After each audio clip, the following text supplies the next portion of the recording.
이제 다이어가 주전 자리를 되찾을 가능성은 없다. 김민재와 다이어의 엇갈린 운명. 독일 현지 매체에서 김민재 입지 변함 없을 거라 장담한 이유 디귿디귿 콤파니 로테이션 거부. 독일 매체 키커는 25일 한국 시간 미넨과 레버쿠젠의 스쿼드를 비교하면서 빈센트 콤파니 감독은 높은 수비 라인을 형성해 빠른 수비수가 필요하다. 에릭 다이어 대신 김민재와 다요 우파메카노를 선택했다. 개막전에선 김민재와 우파메카노가 지난 시즌 미넨에서 가장 약한 센터백 조합이라는 것을 한 번 더 증명했다. 라고 전했다. 이어 우파메카노는 안정적인 리더가 곁에 있어야 한다. 김민재는 패스 능력이 떨어진다. 강팀들과 경기를 통해 김민재와 우파메카노 조합이 경쟁력이 있는지 확인할 수 있을 것이다. 이토 히로키가 부상에서 돌아오면 대체 선수로 들어갈 수도 있다. 라고 덧붙였다. 지난 시즌 김민재는 미넨의 유니폼을 입었다. 이적 당시만 해도 굳건한 주전 자리를 보장하기 어려웠다. 데 리흐트, 우파메카노도 좋은 수비수였기 때문에 치열한 주전 경쟁을 펼칠 것으로 보였다. 김민재는 프리시즌 기간에는 많은 시간 출전하지 못했다. 기초군사훈련을 마치고 바로 미넨에 합류한 것에 대한 배려였다. 시즌이 시작되면서 김민재는 곧바로 선발로 나왔다. 분데스리가 개막 전부터 선발로 모습을 드러냈고 안정적인 수비를 보여줬다. 이후에도 주전 센터백으로 출전하며 미넨의 후방을 든든하게 지켰다. 우파메카노, 더 리흐트가 부상을 당해 자리를 비울 때도 김민재는 계속해서 풀타임을 소화했다. 센터백의 보강이 필요하다고 느낀 미넨은 겨울 이적 시장을 통해 다이어를 임대 영입했다. 김민재의 입지는 변함이 없었다. 하지만 후반기에 접어들면서 변화가 생겼다. 김민재가 아시안컵에 갔다 오면서 상황이 바뀌었다. 미넨은 겨울 이적 시장을 통해 임대로 에릭 다이어를 품었다. 다이어의 합류에도 김민재의 자리는 그대로일 것 같았다. 하지만 투엘 감독은 다이어, 데 리흐트를 주전으로 내보내기 시작했다. 김민재는 벤치를 지키는 시간이 늘어갔고 경기 감각도 떨어졌다. 김민재는 적은 기회 속에서 실력을 발휘하지 못했다. 특히 유럽축구연맹, 우에파, 챔피언스리그, UCL, 4강 1차전 레알 마드리드와 경기에서 치명적인 실수를 2번이나 범하며 이 실점을 빌미를 제공했다. 이후 김민재는 방출 명단에 오르기까지 했다. 다행히 콤파니 감독이 오면서 김민재는 새로운 국면을 맞았다. 콤파니 감독은 공격적인 선수를 선호한다. 실제로 콤파니 감독은 김민재에게 긍정적인 평가를 내렸다. 프리시즌에도 콤파니 감독은 계속 김민재를 기용했다. 기대와 달리 김민재는 개막전에서 최악의 경기를 선보였다. 김민재는 선발로 나와 다요 우파메카노와 미넨의 후방을 지켰다. 하지만 빌드업 과정에서 상대 압박을 이겨내지 못하며 실점의 빌미를 제공했다. 이후 비판의 대상이 됐다. 독일 매체 푸스발 유로파는 김민재는 미넨으로 이적한 이후 최고의 기량을 보여주지 못하고 있다.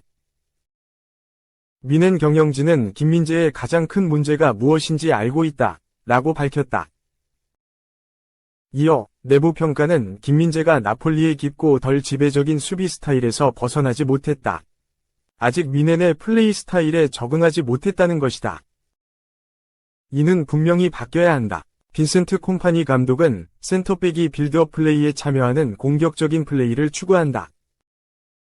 적어도 현재로서는 볼프스부르크전에서 끔찍한 패스 미스를 선보인 김민재에게는 어울리지 않는 스타일이다. 라고 설명했다. 하지만 콤파니 감독은 김민재에게 신뢰를 보냈다. 콤파니 감독은 팀의 정신력은 훌륭했다. 김민재 실수에 대해 말하고 싶지 않다. 우리의 반응은 마음에 들었다. 모두가 좋았다. 라고 이야기했다. 이후에도 김민재는 선발로 나와 우파메카노와 호흡을 맞췄다. 달라진 점은 개막전에선 김민재가 오른쪽 센터백이었지만 실수 이후 왼쪽 센터백으로 자리를 옮겼다. 그러면서 김민재는 다시 안정적인 수비를 보여주고 있다. 콤파니 감독의 신임 속에서 김민재가 월드클래스 센터백으로 거듭날지 주목된다. 2. 케인이 갑자기 실종됐다. 레버쿠젠전 슈팅 연계, 빅매치 또 잠수, 무관은 케인 본인 탓. 축구 전문 매체 골닷컴은 29일 한국 시각 독일 뮌헨 알리안츠 아레나에서 열린 바이에른 뮌헨과 바이어 레버쿠젠 간 2024에서 2025 시즌 독일 분데스리가 5라운드 리뷰 기사 제목을 이같이 뽑았다. 이날 경기에 빅루저, 큰 실패자로 케인을 뽑은 매체는 케인이 단 한 개의 슛도 쏘지 못한 점을 꼬집었다. 이날 최전방 공격수로 선발 출전한 케인은 실제로 발목 문제로 교체되기까지 86분 동안 단 20번이 볼터치, 13번이 패스 시도, 9번이 패스 성공, 단 한 개의 크로스, 2개의 키패스, 0개 슛에 그쳤다. 올 시즌 개막 후 홀슈타인킬 리그, 디나모 자그레브, 챔피언스 리그에서 각각 3골과 4골을 퍼붓는 등 컵포함 7경기에서 10골을 몰아치는 놀라운 집중력을 선보이던 케인은 분데스리가 디펜딩 챔피언이자 올 시즌 강력한 대항마인 레버쿠젠과의 경기에선 잠수 모드로 돌변했다. 지난 여름 뮌헨과 강력히 연결된 독일 국가대표 요나탄 타를 중심으로 한 레버쿠젠 수비진에 꽁꽁 묶여 철저히 고립됐다.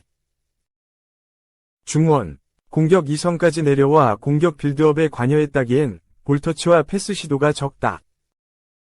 골닷컴은 케인이 또 빅매치에 별다른 활약을 하지 못한 점을 지적했다. 케인은 토트넘 시절에도 리버풀과 유럽 챔피언스리그 결승전 등 타이틀이 걸리거나 순위 경쟁에서 중요한 의미를 지니는 경기에서 평소와 달리 침묵하는 경향이 있었다.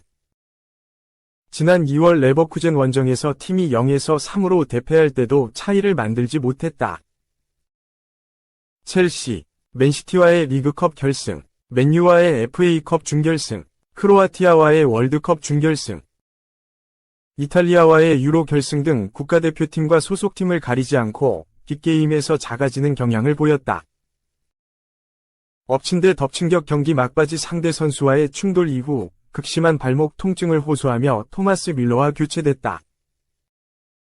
뱅상 콩파니 뮌헨 감독은 1에서 1로 비긴 경기를 마치고 나는 의시가 아니지만 심각한 일이 아니길 바란다. 수요일에 건강히 돌아왔으면 좋겠다 고 말했으나 막스 에베를 단장은 상태가 좋지 않아 보인다 고 내달 3일 에스턴 빌라 원정에서 열리는 챔피언스리그 리그 페이지 2차전에 결장할 가능성이 클 것으로 전망했다. 괴물 센터백 김민재는 이날도 어김없이 선발 출전해 90분 풀타임 뛰며 콩파니 감독에게 강한 인상을 남겼다. 볼터치 102회, 패스 성공률 92%, 84회 성공, 인터셉트 2회, 리커버리 7회, 경합 승리 7회, 지상 3회, 공중 4회 등을 기록했다. 후반 막바지엔 문전 앞에서 유효슛을 기록하며 역전골을 노리기도 했다. 독일 일간 빌트는 김민재에게 평점 3점, 케인에겐 가장 낮은 4점을 매겼다.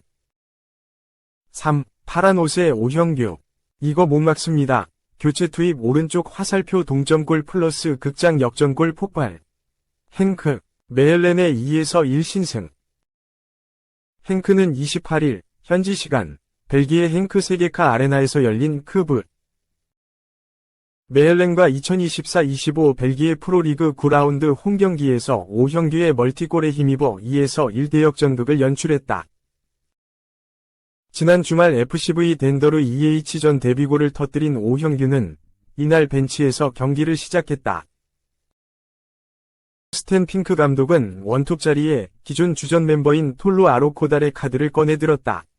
오형규는 후반 14분 아로코다레를 대신해 그라운드를 밟았다. 아로코다레는 상대 수비진의 고전을 면치 못하며 지난 아쉬움을 남겼고 2경기 연속 득점포를 가동하는 데 실패했다. 핑크 감독의 용병술은 적중했다. 스코어 0에서 1로 승부의 추가 메헬렌 쪽의 기우나 한 후반 30분 오형규가 핸드볼 파울을 유도해 페널티킥을 얻어내면서 균열이 생겼다. 오형규는 직접 얻은 페널티킥을 깔끔하게 성공시키며 동점골을 완성했다. 2경기 연속 골맛을 본 오형규의 기세는 여기서 멈추지 않았다. 후반 추가 시간 6분이다 지나고 얻은 마지막 코너킥. 상대 골키퍼가 제때 처리하지 못한 볼을 잡아놓고 터닝슛으로 골망을 가르며 역전 결승골을 뽑아냈다. 절묘한 득점에 흥분한 오형규는 상의를 탈의하고 질주하며 동료들과 기쁨을 나눴고, 행크는 오형규의 맹활약에 힘입어 7연승을 내달리면서 7승 1무 1패 승점 22점으로 선두 자리를 유지했다. 2위 크리프 브리어 KV와 승점 차는 무려 8점이다. 오형규는 수원 삼성 블루윙즈가 배출한 K리그 대표 스타 중 한 명이다. 2022 시즌 41경기에 나서 14골 2도움을 뽑아냈고 2022 국제축구연맹 FIFA 카타르 월드컵 국가대표팀 예비 멤버로 승선하며 잠재력을 인정받았다. 지난해 1월 NG 포스테코글루 토트넘 핫스퍼 감독이 지휘하는 셀틱의 둥지를 틀었다. 입단 첫 시즌 후반기에만 7골을 득점한 오형규는 브랜던 로저스 감독이 지휘봉을 잡은 뒤 설 자리를 잃었다.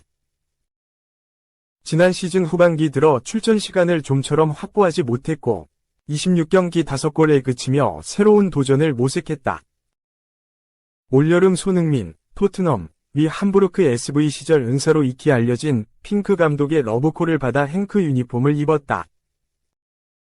당초 아로코달의 존재감에 다소 가려진 감이 없지 않아 있었으나 최근 2경기 3골로 정상궤도에 오른 만큼 치열한 주전 경쟁이 예상된다. 4. 살라. 리버풀과 재계약 협상 결렬 오른쪽 화살표. 결국 사우디 간다. 호날두 뛰어넘는 제안 받았다던데? PL 레전드 충격 주장.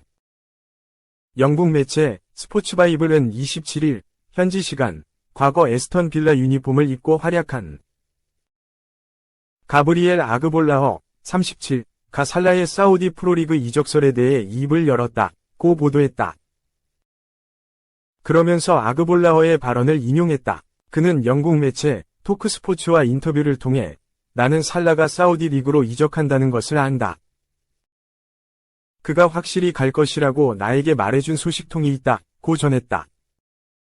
이어 살라는 크리스티아누 호날두, 알 나스르 보다 많은 돈을 벌게 될 것이라며 당신이 살라라면 그런 제안은 거절할 수 없을 것이다.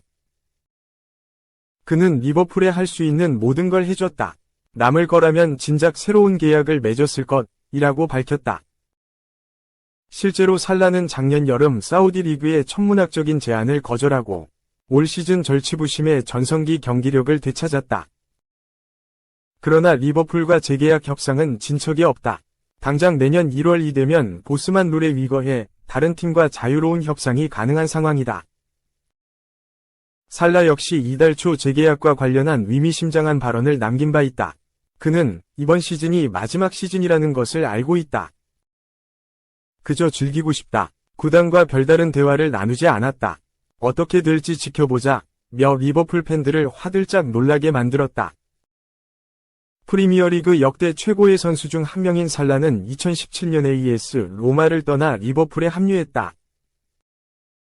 위르겐 클롭 전 감독 체제하 기량을 꽃피웠고 통산 357경기 216경기 93골을 기록하며 들어올릴 수 있는 모든 메이저 대회 트로피를 거머쥐었다. 지난 시즌 다소 부진을 면치 못하며 에이징 커브 위혹에 휩싸였다. 후반기에는 하비 엘리엇에게 주전 자리를 잠시나마 내주기도 했다. 선발 기회를 얻지 못한 것에 불만을 품고 클롭 감독과 충돌해 여론 문매를 맞았다. 다시 한번 마음을 굳게 먹은 살라는 올 시즌 들어 플레이메이킹에 눈을 뜨며 아르네 슬롯 감독의 페르소나로 거듭났다. 현재까지 8경기를 소화하며 5골 4도움을 올렸고 리버풀은 살라의 활약에 힘입어 프리미어리그 1위를 수성했다.